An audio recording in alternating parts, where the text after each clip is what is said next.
ஓம் பிரம்மானந்தோ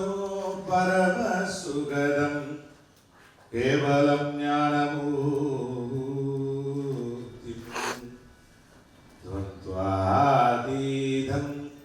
ககனசதுருஷம் தத்வமஸ்யாதிலக்ஷ்யம் ஏகம் நித்யம் விமலமஜலம் சர்வதி சாட்சிபூதம்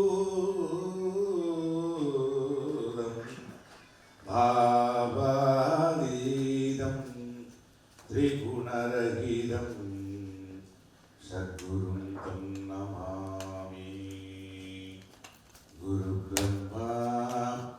குரு விஷ்ணு குரு தேவோ மகேஸ்வர குரு சாட்சாத் பரபிரம்ம தஸ்மை ஸ்ரீ குரவே நமः. குரவே சர்வலோகானாம் விஷயே பவரோகிணாம் நிதயே சர்வவித்யானாம் ஸ்ரீ தட்சிணாமூர்த்தயே நமः. அஜ்ஞான திமிராந்தஸ்ய ஞான அஞ்ஞானசனதயா சக்ஷுர்குன்னீலம் தேன தஸ்மை ஸ்ரீ குரவே நமः. தஸ்மை ஸ்ரீ குரவே நமः. சதாசிவசமாரம்பாம் ஸ்ரீகண்டாச்சார்யமத்யமாம் அஸ்மதாச்சார்ய பர்யந்தாம் வந்தே குரு பரம்பராம் வந்தே குரு பரம்பராம். மாதா பிதா குரு இஷ்டகுலதேவதாப்யோ நமः. ஓம் கங்கணபதயே நமः. ஓம்காரநிலையம் தேவம்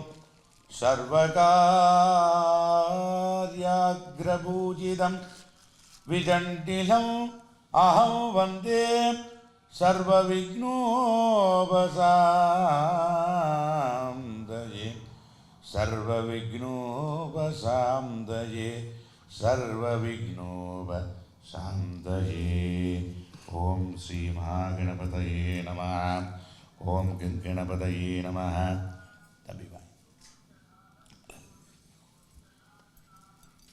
சத்யானந்தகரம் சதாசிவகரம் சத்கீர்த்திவித்யாகரம் வாணீவஷ்யகரம் மனஸ்ருதிகரம் காருண்யலக்ஷ்மீகரம் தேவோல்லாஜகரம் சிவப்பிரியகரம் சித்தான்னவோதாரகம் சைவம் பஸ்மம் லலாடகே சோபனகரம் த்ரைலோக்யரக்ஷாகரம் வாகர்த்தாவிவ சம்ருக்தோ வாகத்தத் பிரதிபக்தயே ஜெகதப்பிதரோ வந்தே பார்வதி பரமேஸ்வரோ. மந்திரமாவது நீர் வானவர் மேலது நீர் சுந்தரம் ஆவது நீர் துதிக்கப்படுவது நீரே தந்திரம் ஆவது நீரே சமயத்தில் உள்ளது நீரே செந்துவர்வாய் உமை பங்கன் திரு ஆலவாயாம் திருநீரே. ஆயுஷ்ய வித்யாஞ்ச ததா சுகஞ்ச धर्मार्थलाभो बहुपुत्रकाञ्च शत्रुक्षयं राजसपूजिताञ्च सदा अनुग्रहञ्च सार्वकालं भवन्ति पहारं पापनासन्ध्यात् विकारं तु मलत्रयं त्रिकारं कर्मशुद्ध्यर्थं पवित्रं तु लक्षणम् ॐ ददेव लग्नं सुदिनं ददेव धाराबलं चन्द्रबलं ददेव विद्याबलं दैवबलं ददेव गौरीपदेः लक्ष्मीपदेः वल्लभापदेः अङ्घ्रियुगं स्मरामि तिथि शिवस्तथा वारो नक्षत्रं सम्भुरेव च योगच्च करणं चैव सर्वं शिवमयं जगत् यत्र यत्र क्रियारम्भे मुष्टिभ्यां मूर्ध्नि देशिकः विनायकं नमस्कृत्य कुट्टणं पञ्चवारकं பிள்ளையார் நினச்சி 5 முறை குட்டி கும்பிட்டு பற்றி வச்சுக்கணும். சுக்லாம் பரதரம் விஷ்ணும் சசிவர்ணம் சதுர்புஜம் பிரசன்ன வதனம் தியாயேத் சர்வ விக்னோபசாந்தஜே மானசம் வாசிகம் பாவம் கர்மணா சமுபார்ஜிதம் ஸ்ரீசிவஸ்மரணேனைவ व्यभोगति न संशयः ॐ शिवशिवा शम्भोः आज्ञया प्रवर्धमानस्य अद्य ब्रह्मणाः द्वितीयपरार्थे श्वेतपरागकल्पे वैवस्वता मन्वन्धरे अष्टाविंशतितमे तत्र कलियुगे प्रथमे पादे जम्बूद्वीपे भारतवर्षे भरतखण्डे मेरोः दक्षिणे पार्श्वे शालीवागणतकाब्दे अस्मिन्ने वर्धमाने व्यवकारिके प्रभवादीनां चान्द्रमानेन षष्टिसंवत्सराणां मध्ये इदानीं सर्वमङ्गल क्रोधीनाम संवत्सरे दक्षिणादिने ग्रीष्मऋतौ आषाढमासे वासराः वासरस्तु विशेष भानुवासर संयुक्तायां शुभयोग शुभकरण शुभमुहूर्त एवं सद्गुण विशेषेण विशिष्टायाम् अस्यां वर्धमानायां शुभपुण्यतिथौ अस्मिन्नालयस्य अनुष्ठीयमान विशेष वर्षे वर्षे प्रयुक्तमान अलंकार उत्सव समुद्र तीर्थोत्सव सूर्णोत्सव भेदिदाडन विशेष नवकलश स्नपनाभिषेक कर्मपूर्वम् अस्मिन् दिने उभयकर्तॄणां शिवगोत्र उद्भवानां रोहिणी नक्षत्रे वासन्नामधेयस्य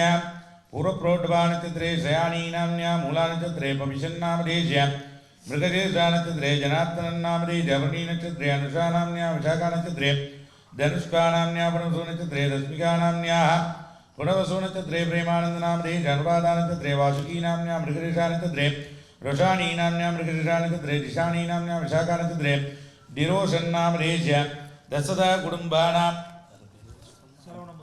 शरणमुत्तुनामधेयस्य कुटुम्बानां सर्वे जनाम् इन जन बन्धु जन वर्गादीनां च परिवारकाणां क्षेमस्थैर्य वीरविजय आजुरारोग्य ऐश्वर्याणाम् अभिवृद्ध्यर्थं धर्म अर्थ काम्य मोक्ष चतुर्विधा फलपुरुषार्थ सिद्ध्यर्थम् अस्मिन् धर्मकर्तॄणां श्री गुरु परमगुरु परमेष्ठी गुरु परात्पर गुरूणां परिपूर्ण अनुग्रहपूर्वकं सर्वविघ्ननिवारकस्य सर्वसिद्धिप्रदायकस्य सकललोकनाथकस्य श्रीकल्पकविघ्नेश्वर प्रसादेन इतः पूर्वं कृतानां इदानीं कृतमानानां इतः परं करिष्यमानानां सकलकार्येष्वपि सर्वदा सर्वथा च निर्विघ्नत्वसिद्ध्यर्थं वंशपारम्परिकानुसारीः आराधिता नमस्कृतानां सम्पूजितानां कृपाविलास कृपाकटाक्षसम्पूर्णसिद्ध्यर्थं वंशपारम्परिकानुसारीः आराधिता नमस्कृतानां कुलदेवतानां कृपाविलाससिद्ध्यर्थं मनोभीष्टप्रकारेण सम्प्रार्थितानाम् आराधितानां सकलकार्यजनप्रदानाम् इष्टदेवतानां सौलभ्यप्रसादसिद्ध्यर्थं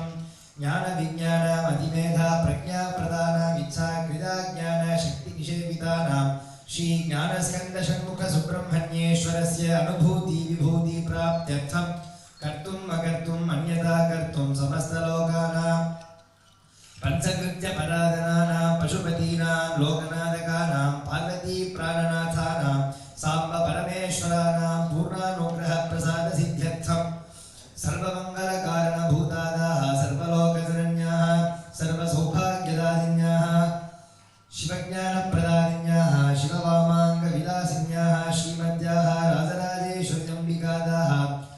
गोविन्दप्रसादसिद्ध्यर्थं नीलमेघश्यामलसुन्दरस्य नीलालकः विराजमानस्य नीलामनोहरस्य लक्ष्मीरमणस्य गोविन्दनाराधनप्रसादसिद्ध्यर्थम् आदिलक्ष्मी सन्तानलक्ष्मी धनलक्ष्मी धान्यलक्ष्मी विद्यालक्ष्मी तदलक्ष्मी वितजलक्ष्मी इति विख्यातप्रभावविनोदिन्याः विविधनामालङ्कृताः श्रीमहालक्ष्मी कृपाकटाक्ष अनुग्रहप्रसादसिद्ध्यर्थं हंसारूढब्रह्मणः जिह्वासरोदविराजमानाः वीणापुस्तकाक्षमालाकृताः वाग्देवी वैभवप्रसादेन निखिलकला प्रावीण्यता प्राप्तिसिद्ध्यर्थं हरिहरात्मजस्य सकललोकशरण्यस्य पम्पाबालकस्य महाशास्तुः प्रसादसिद्ध्यर्थम् आरम्भात्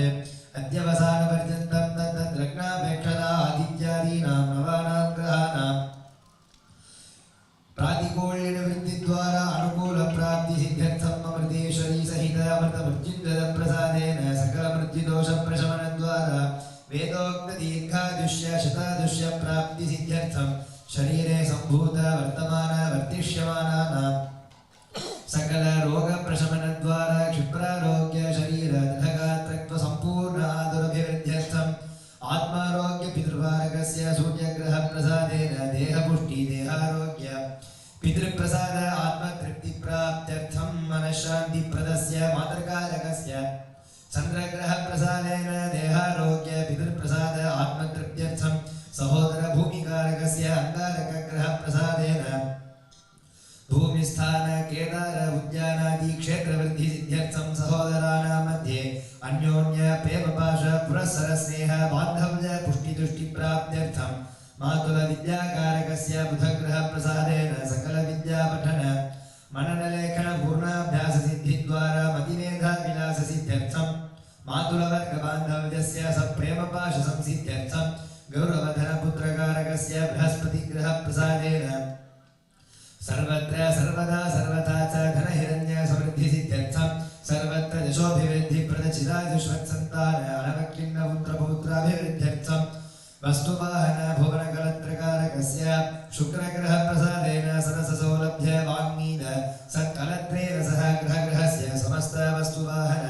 दासदासी सेवकादि समस्त ऐहिकसमूहगणानां पदे पदे अभिवृद्धिप्रदसिद्ध्यर्थं सम्पदायुष्यकारकस्य शनैश्चरग्रहप्रसादेन सम्पूर्णवेदोक्तचिरादुभिः सह षष्ट्यब्दपूर्ति भीमरथशान्ति उग्ररथशान्ति कनकाभिषेकशताभिषेकवैभवावाञ्छा परिपूर्णत्वसिद्ध्यर्थं मणिमन्त्र औषधकारकस्य राहुग्रहप्रसादेन ज्योतिषफलनैपुण्यमन्त्रस्वीकार मन्त्रसिद्धि औषध गाम्भीर्य वीर्यफलप्राप्तिद्वारा वैद्यचिकित्सा सामर्थ्यसिद्ध्यर्थं सकलरोगरणशत्रुबाधानिवृत्त्यर्थं ज्ञानमोक्षकारकानां केतुग्रहाणां प्रसादेन सकलपुण्यक्षेत्राणन तीर्थस्नान मूर्तिदर्शन कीर्तिकलित दैवसान्निध्यकरसम्पूर्तिसिद्ध्यर्थम् इन्द्रादि लोकपालकानां प्रसादेन तत्तद्दिग्विजयसमदे तत्तद्दिशाधिपानां सौलभ्यफलानुकूल्यप्राप्त्यर्थं धन्वन्तरी महाविष्णोः प्रसादेन चिकित्सा चतुराणां विशदा भीषती सह सकलवीर्यरणरोगवेधातापशोकनिवृत्तिसिद्ध्यर्थं सुदर्शनचक्रराज महाप्रभोः प्रसादेन कामक्रोधलोभमोहमदमत्सर्यादीनाम् आमूलतः निहरणार्थं समस्तबाह्यशत्रूणां हितशत्रूणाम् अनुकूलशत्रूणां विरोधशत्रूणां नित्यवैरीणां कृतकृत्याभेदानां तापानां निवृत्तिसिद्ध्यर्थं प्रत्यङ्गिरा प्रतिक्रिया शूलिनी दुर्गाम्बिका प्रसादेन सर्वत्र विजयजय प्राप्तिद्वारा राष्ट्रीयस्थानानां प्रातिकूल्यनिवृत्तिसिद्धिः अनुकूल्य प्राप्तिसिद्ध्यर्थं महाकाली महालक्ष्मी महासरस्वती स्वरूपिण्याः चण्डिकादेवी प्रसादेन आजुरारोग्य वीर्यगौर्य धैर्य वाग्माधुर्य धनकनक वस्तुवाहनादि भुवनभोग्य भाग्य अवाप्त्यर्थं बालकानां बालिकानां च सम्भाषण सम्भूषण सम्पोषण संलालन सम्मोहन सन्दुक्षण मनोहर मनोभीष्टकर संसिद्ध्यर्थं तरुण तरुणीनां मध्ये अन्योन्य रागानुराग प्रेमाभिवृद्धिप्रद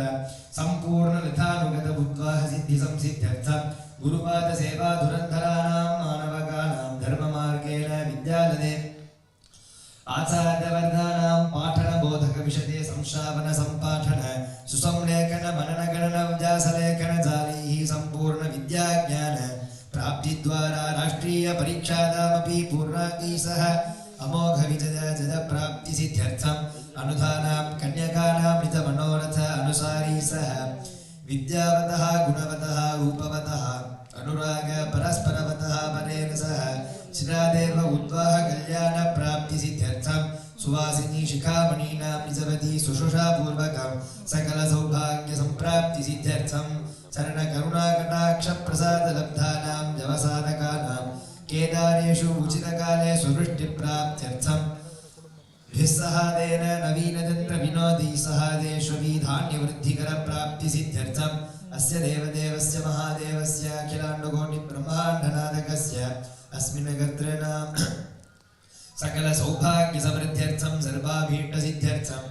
नवानां ग्रहाणां नवविधानां बहूनां बहुविधानां सर्वेषां पापानां अपनोदनार्थम् अनाद्य विद्यावासनदा प्रवर्तमाने अस्मिन् महते संसारचक्रे विचित्राभिः कर्मभिः विचित्रासु योनिषु पुनः पुनः अनेकदा जनित्वा केनापि पुण्यकर्म विशेषेण विशिष्टादाम् इदानीं तनुमानुष्य जन्मविशेष प्राप्तवतः इह जन्मनि पूर्वजन्मनि जन्माभ्यासात् जन्म प्रभृत्ये एतत्क्षणपर्यन्तं बाल्ये वयसि कौमारे यौवने वार्धके च जाग्रत्स्वप्न सुषुप्त्यवस्थासु मनोवाक्काद कर्मेन्द्रिय ज्ञानेन्द्रिय व्यापारैः सम्भावितानां ज्ञानज्ञानकृतानां रहस्यकृतानां प्रकाशकृतानां निशितभक्षणादीनां समपातकानां क्षत्रजवैश्यवधादीनाम् उपपादकानां मार्जारवधादीनां सङ्करीकरणानां कृमीकीटवधादीनां जलनीकरणानां मध्यघ्राणादीनां जातिभ्रंशकरणानां विहितकर्माद्यघातीनां प्रकीर्णकानां सर्वेषां पापानां सद्यः अपनोदनार्थं यावज्जीवपर्यन्तं निरोग अनेक ब्रह्मप्रतिष्ठादि सुखादि देवतागम्य अखण्ड मोक्ष साम्राज्य लक्ष्मी निरुगुण परिपूर्ण पुनरावृत्तिरहित शाश्वत सदाशिव ब्रह्मपद प्राप्त्यर्थम् अस्य देवदेवस्य कृपाकटाक्ष सिद्ध्यर्थम् अस्मिन्नारदे प्रतिसंवत्सरे करिष्यमाण अलङ्कारोत्सव कर्मणि मध्ये अस्मिन् दिने समुद्रमध्ये जलक्रीडार्थम् आगतानाम् अनागतानां सर्वेषां भक्तमहाजनानां क्षेमारोग्यता सिद्ध्यर्थम् अश्विन्यादि रेवती पर्यन्तं सप्तविंशति नक्षत्रेषु जातानां सर्वेषां गोत्र उद्भवानां द्वादश राश्योद्भवानां सर्वेषां भक्तमहाजनानां कल्पकमहागणपति प्रसादेन सर्वाभीष्ट सिद्ध्यर्थम् अस्मिन् दिने उभयकर्तॄणां सर्वेषां भक्तमहाजनानां अस्मिन् सर्वविघ्न निवारणार्थं करिष्यमाण महागणपति आराधनेन भगवान् सर्वात्मकः सुप्रीतो वरदो भूत्वा स्थलशुद्ध्यर्थम् आत्मशुद्ध्यर्थम् अन्तःकरणशुद्ध्यर्थं शुद्ध्यर्थशुद्धि पुण्याः वासनार्थम् अद्य करिष्ये तदर्थम् आत्म अन्तःकरणशुद्ध्यर्थं करिष्यमाण पञ्चगव्य सम्मेलन महामङ्गलकर्म करिष्ये तदर्थं वयं सर्वे अहं सङ्कल्पम् अद्य करिष्ये कारयिष्ये इति सङ्कल्प्य अक्षतानि पुष्पाणि उत्तरतो निधाय जलेन पवुपस्पृश्य ॐ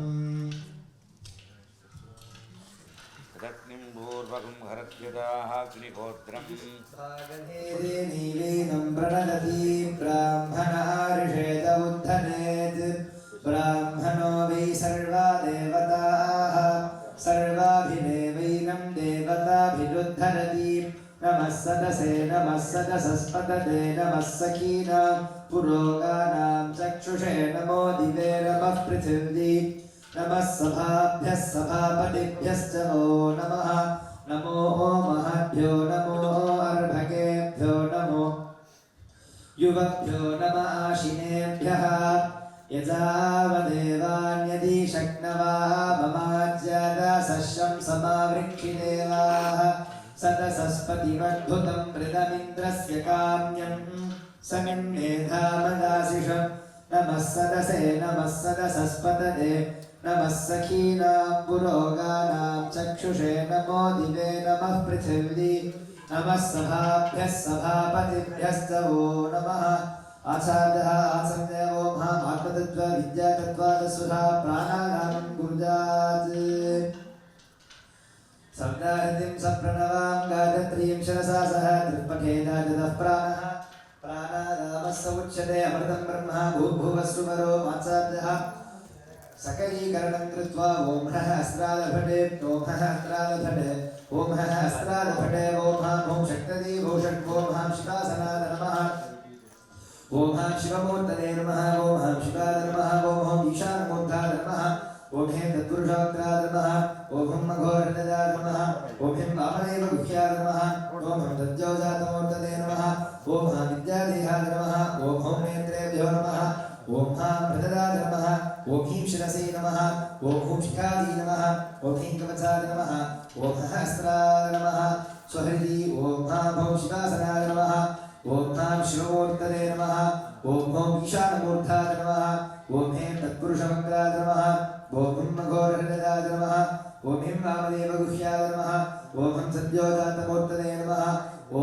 ईशानमूर्ताय नमः ऊर्ध्वमूर्ध्नि ॐ तत्पुरुषमूर्ताय नमः पूर्वमूर्ध्नि ॐ मघोरमूर्ताय नमः दक्षिणमूर्ध्नि ॐ वामदेवमूर्ताय नमः उत्तरमूर्ध्नि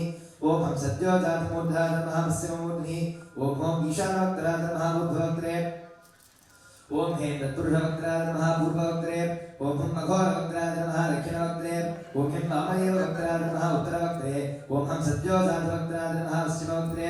ॐ शान्तिगीतकलाधी नमः मूर्ध्नि ॐ ह्रीं शान्तिकलाधी नमः वक्त्रे ॐ मृत्याकलाधी नमः हृदये ॐ ह्रीं प्रतिष्ठाकलाधी नमः नाभौ ॐ निवृत्तिकलाधी नमः पादयोः ॐ शान्तिगीतकलाधी नमः मूर्ध्नि ॐ ह्रीं शान्तिकलाधी नमः वक्त्रे ॐ मृत्याकलाधी नमः हृदये ॐ ह्रीं प्रतिष्ठाकलाधी नमः नाभौ निवृत्तिकलाधी नमः पादयोः ॐ विद्यादेहाय नमः शिरसि स्वाहा ॐ शिखायै वषटे ॐ कवचादहं ॐ नेत्रेभ्यो भूषटे ॐ हस्त्रालभटे ॐ हस्त्राद नमः सर्वाङ्गीषु विन्यस्य चन्दनेन आसाद्यः ललाटे तिलकं कृत्वा दन्तताल्वोट्टसंसारान् मन्त्रस्य शौचनिर्वहनात् नादान्तोच्चारणेनैव मन्त्रसिद्धिरिदीरिता शिवासनेन तन्मूर्त्या ब्रह्मभिर्विद्यया दृशा मूलेनाङ्गे विना नेत्रं पुनर्मूलेन सार्थयेत् ॐ शिवाय नमः देहो देवालयः प्रोक्तो जीवो देवः सनातनः यजेदज्ञाननिर्माल्यं सोऽहं भावेन पूजयेत् हंसो हंसेति यो ब्रूयात् हंसो नाम शिदाशिदः एवं न्यासविधिं कृत्वा ततः सम्पुटमारभेत् हंस हंसाय विद्महे परमहंसाय धीमहि तन्नो हंसः प्रचोदयात् अलं मे भगवत्तरः अलं मे विश्वभेषजोदगुं शिवाभिमर्शनाः रसं गन्धकुङ्कुमाक्षताभिलङ्कृत्य स्पृष्ट्वा जपेत् कलशस्य मुखे विष्णुः कण्ठे रुद्रसमाश्रितः मूले तत्रोदते ब्रह्मा मध्ये मागणास्त्रिदाः कुक्षुदुसागराः सर्वे सप्तद्वीपा वसुन्धरा ऋग्वेदो यजुर्वेदो सामवेदोऽर्घ्यदर्वणः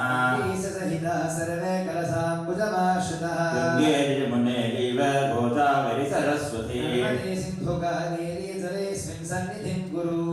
ॐ नमः ॐ नमः ॐ नमः ॐ नमः ॐ नमः ॐ नमः ॐ नमः ॐ नमः ॐ अस्त्राय नमः ॐ अस्त्राय नमः ॐ अस्त्राय नमः पूजाद्रव्याणि आत्मानं च सर्वं च प्रोक्ष्येत् देवदेवीं प्रज्वाल्य ॐ शुभं भवतु कल्याणम् आरोग्यं धनसम्पदा सर्वशत्रुविनाशाय दीपज्योति नमोऽस्तु ते सर्वस्वरूपे सर्वेशे सर्वशक्तिसमन्विते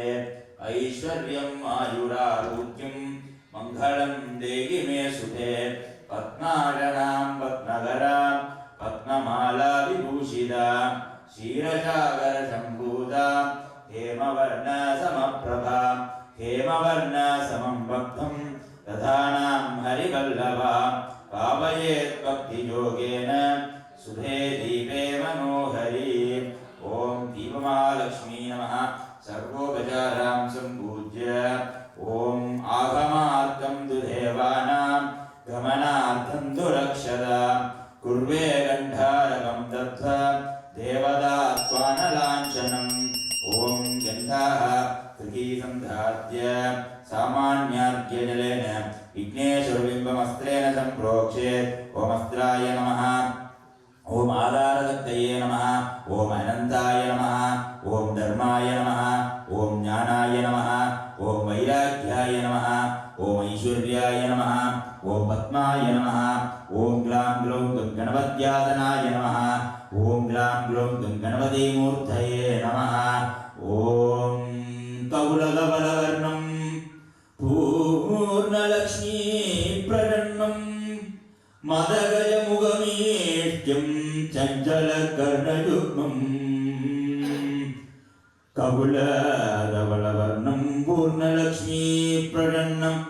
मदगजमुगमीष्ट्यं चञ्चलकर्णयुग्मम्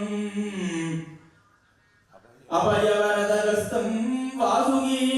यज्ञसूक्तं पशुपतिसुगमीरं विघ्नराजं नमामि ओम विद्यादेवाय नमः ओम नेत्रेभ्यो नमः ओम गणानां त्वा गणपतिं गवामहे कविं कवीनाम् उपमस्रवस्तमं ज्येष्ठराजन् ब्रह्मणस्पतः न शृण्वन्नोतिभिस्सीदसादनम् ओम महागणपतये नमः ध्यायामि आवागयामि आवागन स्थापन धन्यराधन धन्यरोधन दिग्बन्धन अवगुण्ठन तेनु पद्म त्रिशूल नमस्कार अंकुशमुद्रयां प्रदश्य ओम महागणपतये नमः पाद्यं समर्पयामि ओम महागणपतये नमः आचमनीयं समर्पयामि ओम महागणपतये नमः अर्घ्यं समर्पयामि ओम महागणपतये नमः स्नानं समर्पयामि ओम महागणपतये नमः अनन्तरं शुद्धाचमन्यं समर्पयामि ओम महागणपतये नमः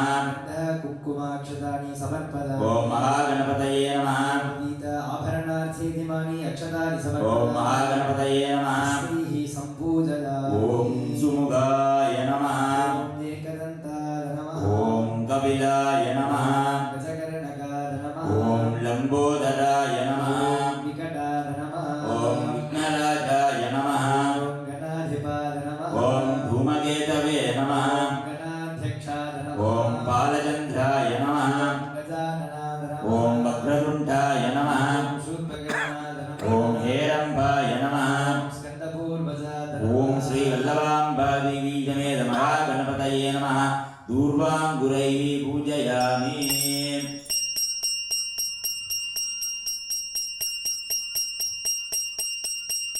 ओम महागणपतये नमः धूपमाग्रापयामि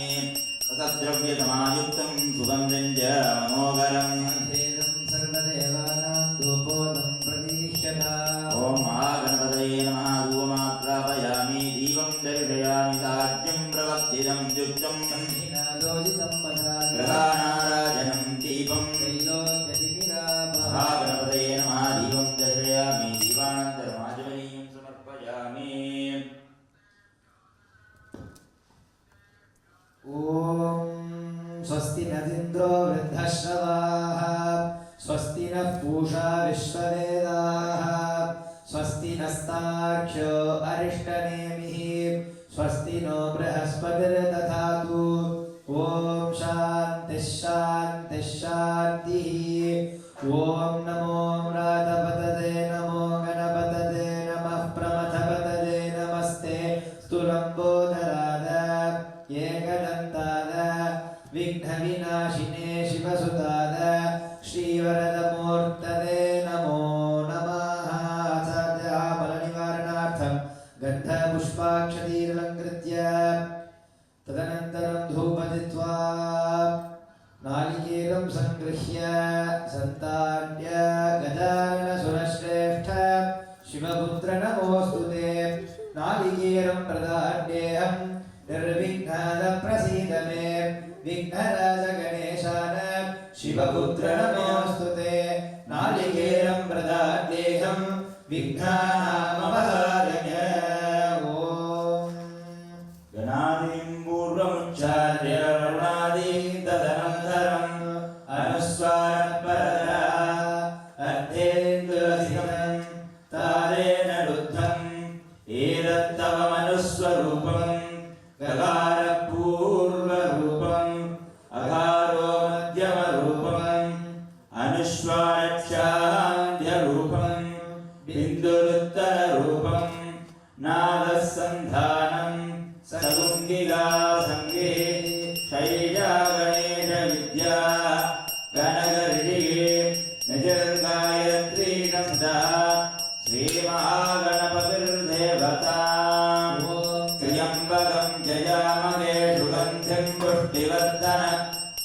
उर्वारुकमिगमन्तनान् मृत्योर्मुक्षीयमामृतात् नमो व्रातपतये नमो गणपतये नमः प्रमदपतये नमस्ते अस्तु लम्बोदराय एकदन्ताय हरिनाशिने शिवसुताय श्रीगणमूर्तये नमो नमः ॐ भूर्भुवस्सुवः योगीफलसमायुक्तं नागवल्लीदलैर्युतं कर्पूर्णचूर्णसंयुक्तं ताम्बूलं प्रतीर्यताम् ॐ ग्लां ग्लौं कल्पकमहागणपतये स्वाहा कदलीफलं नालिकेरं निवेदयामि ॐ सर्वस्याप्यै सर्वस्य इत्यै सर्वमेव तेनाप्नोति सर्वं जयति महागणपतये नमः इदं कर्पूरनीराजनं ज्योतिः ஓம் திருவாக்கும்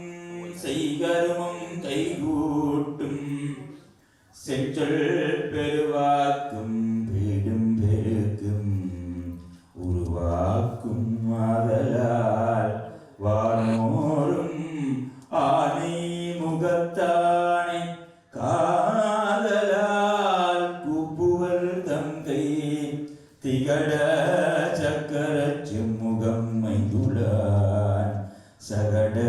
சக்கர தாமரை நாயகன் அகட சக்கர வெண்மணியாவுரை விகட சக்கரன் மெய்ப்பதம் போற்றுவான் ஓம் மகாகணபதயே நமோ நமः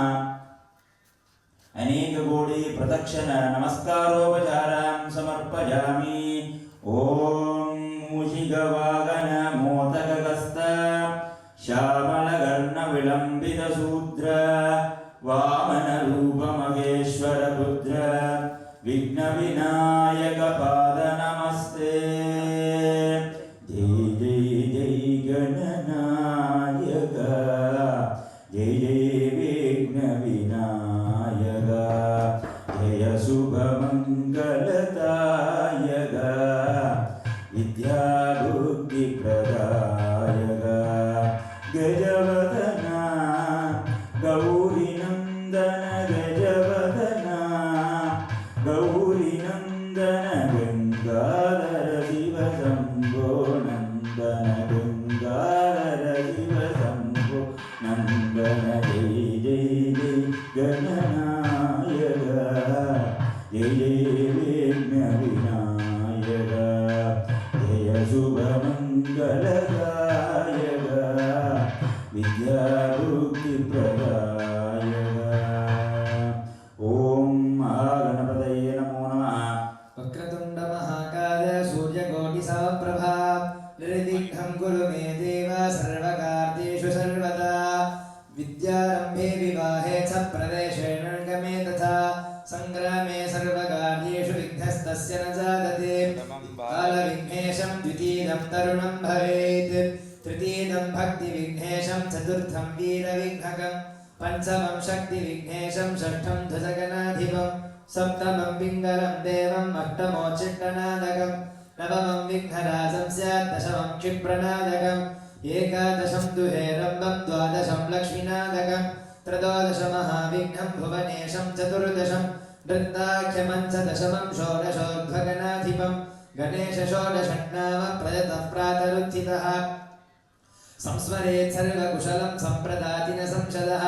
धर्मार्थकाममोक्षार्थं नराणां एव विद्यते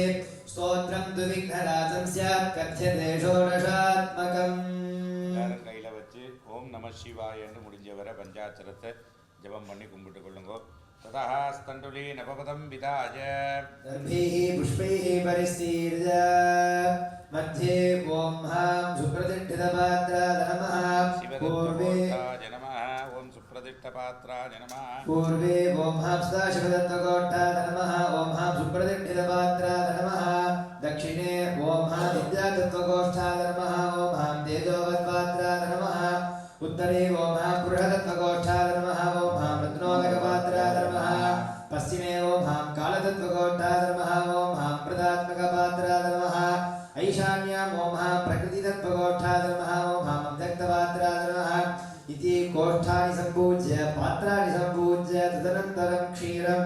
आप्तादस्वसमेतुते विश्वतस्ववृष्णितं भवावाजस्य सङ्कथे पूर्वे दधीदधिक्राम्नो अकारहं जिष्णोरश्वस्य वाजिनः सुरभिनो मुखाकरतृणायूगुं दक्षिणे घृतं शुक्रमसि ज्योतिरसि तेजोऽसि देवो वत्सवितात्पुनागच्छिद्रेण पवित्रेण रसो सूर्यस्य रश्मिभिः उत्तरे गोजलं तत्सवितुर्वृणीमहे वदन् देवस्य भोजनं श्रेष्ठगुं सर्वथा तमं तुरम्बकस्य धीमहि पश्चिमे गोमदं गन्धद्वारान्दुराधर्षां नित्यपुष्टां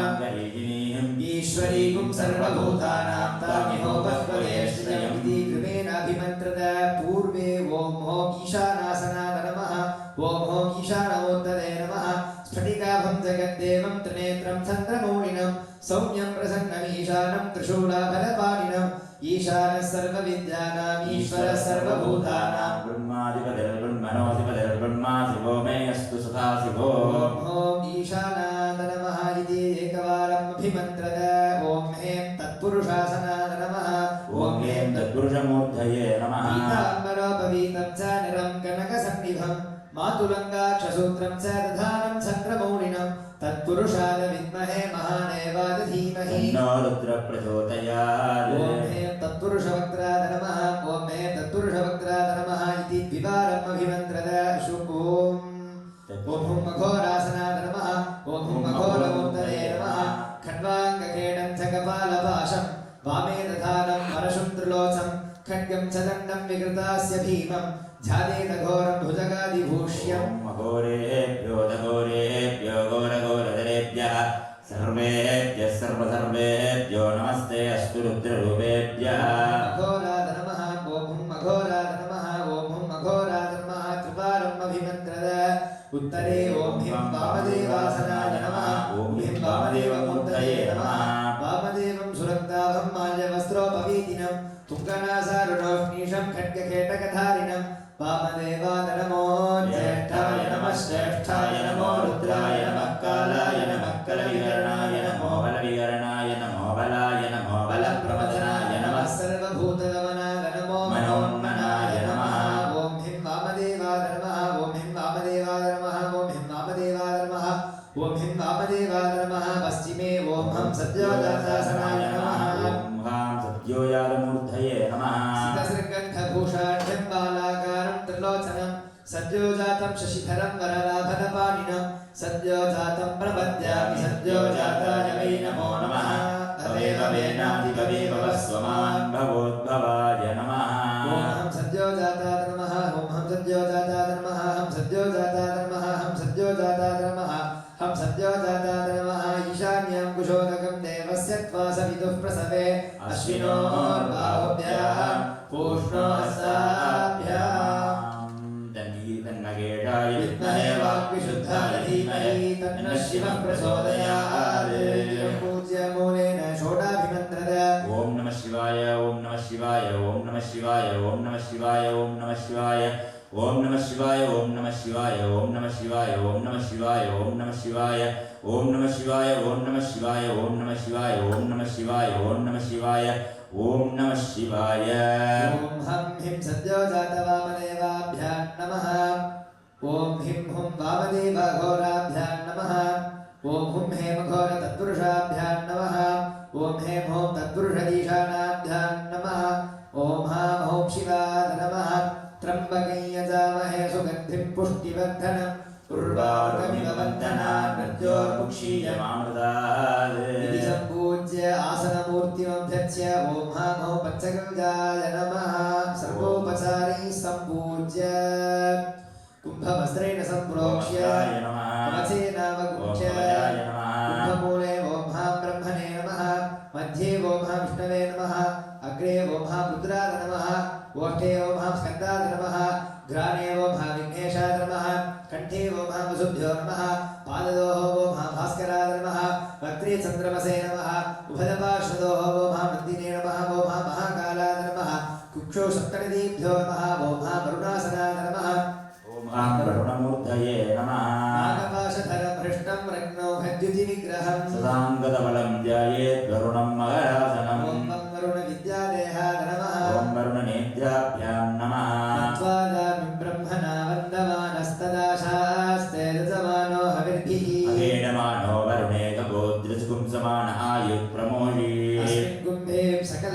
तीर्थाधिपतिं सप्तसमुद्राधिपतिं वरुणं ध्यायामि आवाहयामि आवाहनादि मकरमुद्रान्तं प्रदर्श्य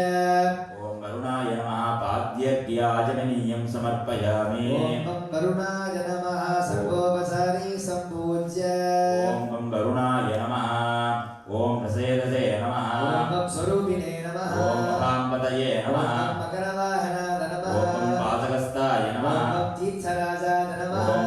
जलाधिपाय नमः ॐ पश्चिमाधिपतये नमः ॐ गङ्गायै नमः ॐ यमुनायै नमः ॐ सिन्धवे नमः ॐ नर्मदायै नमः ॐ गोदावर्यै नमः ॐ सरस्वत्यै ॐ नमः ताम्रवर्ण्यै नमः ॐ सरयुगे नमः ॐ तुङ्गभद्रायै नमः ॐ तिरुवडिनिलैतीर्थदेवताभ्यो नमः ॐ कीरिमलै नवुलगिरितीर्थदेवताभ्यो नमः ॐ तिरुकेदीश्वरपालावितीर्थदेवताभ्यो नमः ॐ तिरुगोणमलै पावनासशिवतीर्थदेवताभ्यो नमः ॐ मट्टक्कळप्पु अमृतकली मामाङ्गतीर्थदेवताभ्यो नमः ॐ कदिर्गाम माणिक्यगन्धतीर्थदेवताभ्यो नमः इत्यादि विविधदेश सप्ततीर्थदेवताभ्यधिपतये हरिसिनित्यम्बागमेद वरुणाय नमः सर्वोपचारै सम्पूज्य वरुणाय नमः पञ्चगव्य धूपमाग्रापयामि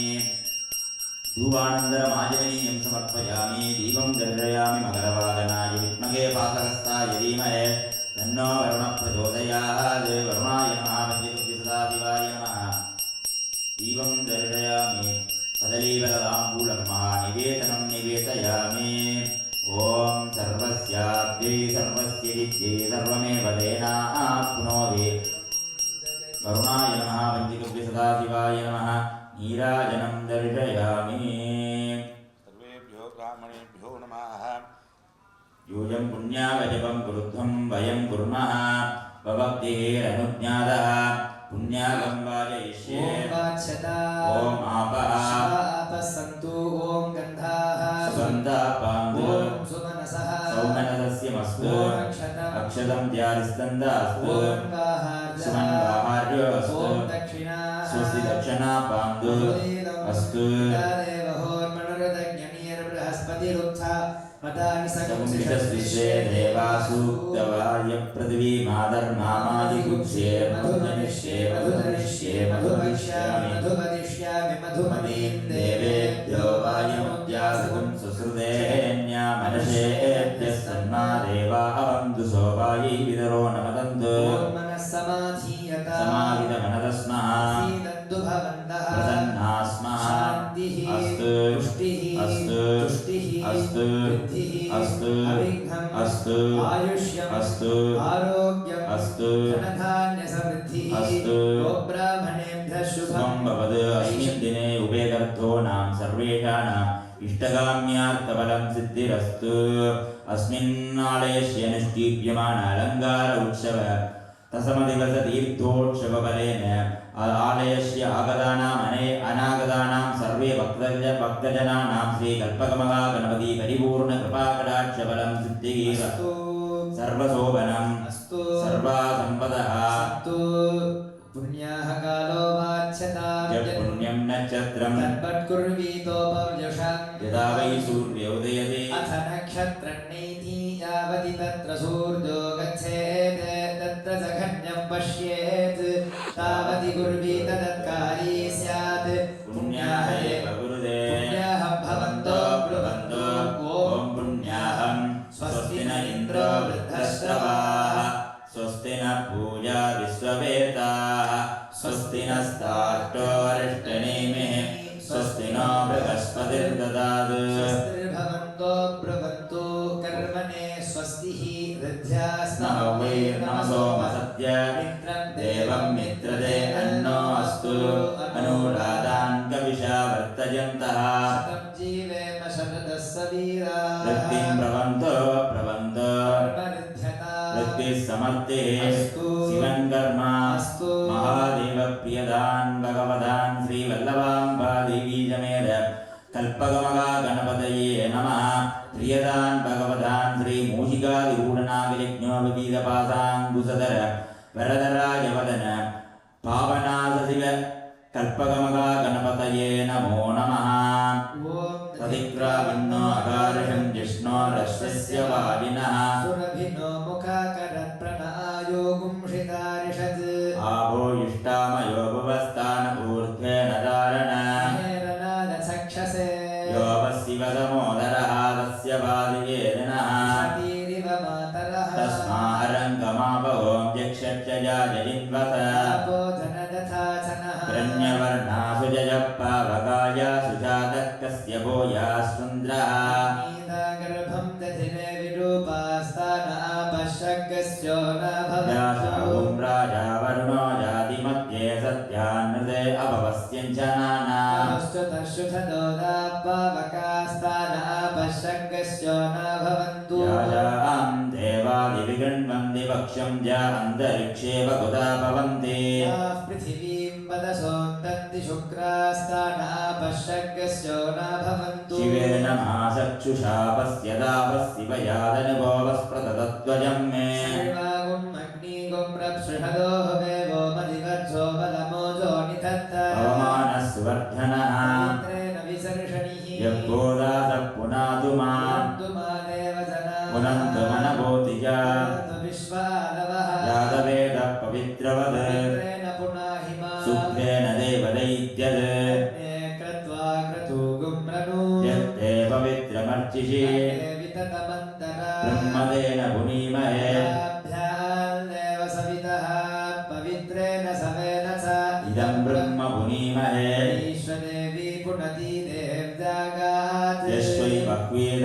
यश्वैवक्वेदनुभोभीतपृष्टाः वदन्तः सठमाद्येषु वयक्पुष्यामपतयोरयेन ईश्वानरो रश्मिभिर्मा पुनातु पादप्राणेन शिरोमयो भूः वा पृथिवी पदसापदोभिः तथा परियज्ञये मां पुनीता बृहद्भिः सवितस्त्रिभिः परिशिष्टैर्देवमन्मभिः अग्ने रक्षैः पुनाहि मा येन देवा अभुनत येनापो दिव्यङ्कषः येन दिव्येन ब्रह्मणा इदं ब्रह्म पुनीमहे यत्पावमानेरद्येदे ऋषिभिः समृद्धगुं रसम् सर्वगुं समोदमश्नादे स्वरितं मातरिश्वना यत्पावमानेर्यो अद्येदे ऋषिभिः समृद्धगुं रसम् तस्मै सरस्वती दुःखे क्षीरगुं सर्पिर्मधुदकम् पावमाने स्वस्तयने सुदुःखा हि फलस्वती ऋषिभिश्चम्रतो रसः ब्राह्मणेष्वमृतगुं हितम् पावमानेर्ति सन्तु नः लोकमथो अमुं कामान् समर्दयन्तु नः देवीर्देवैः समाभृताः पावमाने स्वस्तयने सुदुःखा हि कृतस्तुतः ऋषिभिश्चम्रतो रसः ब्राह्मणेष्वमृतगुं हितम् येन देवा पवित्रेण आत्मानं पुनते सदा येन सहस्रधारेण पावमान्यः पुनन्तु मा रायावत्यं पवित्रम् शतोद्यामगुं हिरण्मदम् येन ब्रह्मविदो वयम् भूतं ब्रह्म पुनीमहे इन्द्रः सुनीते सगमापुनाद् सोमस्वस्त्या वरुणः समीक्षा यमो राजा प्रमरणाभिः पुनादु मा जातवेदमूर्जदन्त्या पुनातु ॐ भूर्भुवः सुवः तच्छैलो रावृणीमहे आदुं यज्ञाय यज्ञपतये दिवि स्वस्तिरस्तु नः स्वस्तिर्मानुषेभ्यः ऊर्ध्वं जिगातु वेषयम् शन्नो अस्तु द्विपदे सञ्चतुष्पदे ॐ शान्तिः शान्तिः शान्तिः ॐ वरुणाय नमः जपं निवेदयामि गुह्यगोप्ता त्वं ग्रहाणास्मत्कृतं जपं सिद्धिर्भवतु मे देवात्मत्प्रसादात् जलाधिपा प्रार्थ्य नमो नमस्ते स्फटिकप्रभाद सुश्वेतहाराद सुमङ्गलाद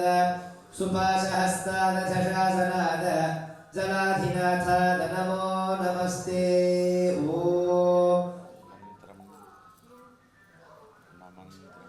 न मन्त्रं नो यन्त्रं तदपि च न जाने स्तुतिमहो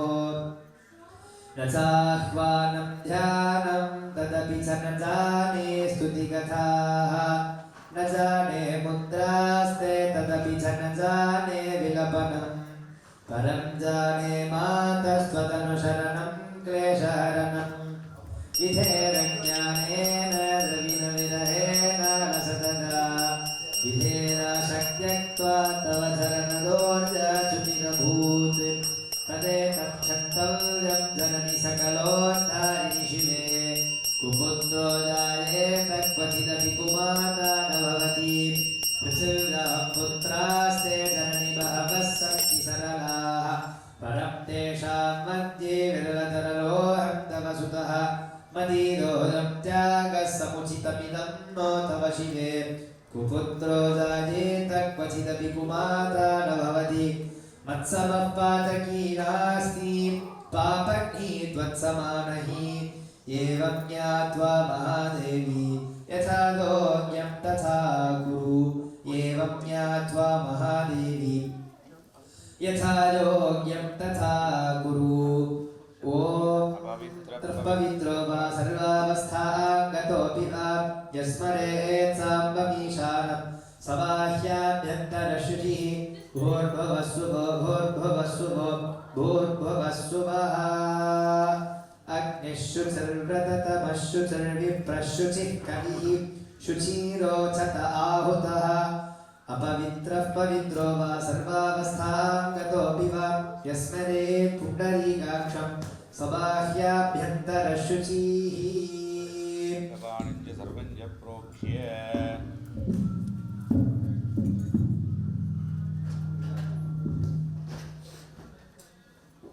कालमृत्युकरणं सर्वव्याधिनिवारणं समस्तपापक्षयकरमात्मान्तःकरणशुद्ध्यर्थं पूजापादोदकपानकं शुभम्